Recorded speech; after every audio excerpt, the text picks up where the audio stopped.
He was a man who lived his life like an endless race. Since his youth, he learned that the world is ruthless and survival is for the strongest, so he chose to be the strongest. He did not care what means he used to achieve his goals. The important thing was to get to the top. He always chanted, "You have to show your strength with your intelligence," as if strength and intelligence were indispensable weapons in his constant battle with life. His way of obtaining money and property was far from morality or politeness. He was fiercely seizing opportunities, not hesitating to crush those who stood in his way. He conspired, deceived, lied, and the more successful he became, the more arrogant and confident that the world belonged to him. He had a firm conviction that what he had captured with his wit was his undisputed right, and he saw no need to stop or reflect on the way he had reached this success. Years passed, and the man achieved everything he was striving for. He became possessed of money, influence, and power. Everyone around respected him, or rather feared him.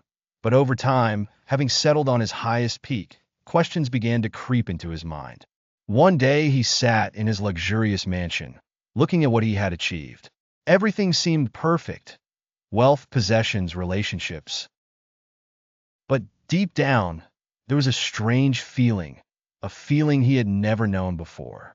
The life of those around him was static, cold, empty. He began to wonder about the people who had passed through his life.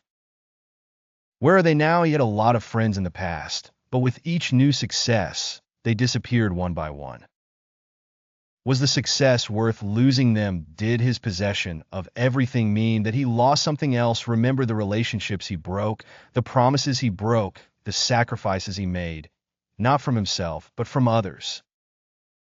In a rare moment of sincerity, he realized that his strength was not really strength. It was just an illusion, a way to protect himself from his inner fear of weakness.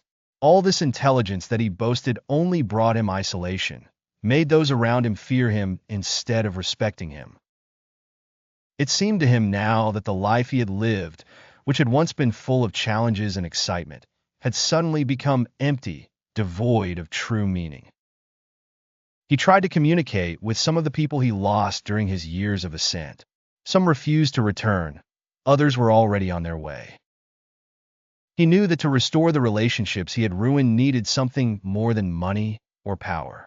It required honesty, remorse, and maybe something he hadn't had all those years: humility. That night, he sat alone, reflecting on everything he had been through. He felt the weight of the decisions he had made, and he was aware that the wealth he had built was not enough to fill the void that was now occupying his heart. Deep down in himself, he understood that the real strength is not in the ability to acquire, but in the ability to give, to build real relationships, to create a meaningful life. And at the end of his meditation, he realized that the race he lived was not the real race. The real race was the race towards his heart, towards finding a meaning of life that is not related to what he has, but to who he really is, how he sincerely communicates with those around him.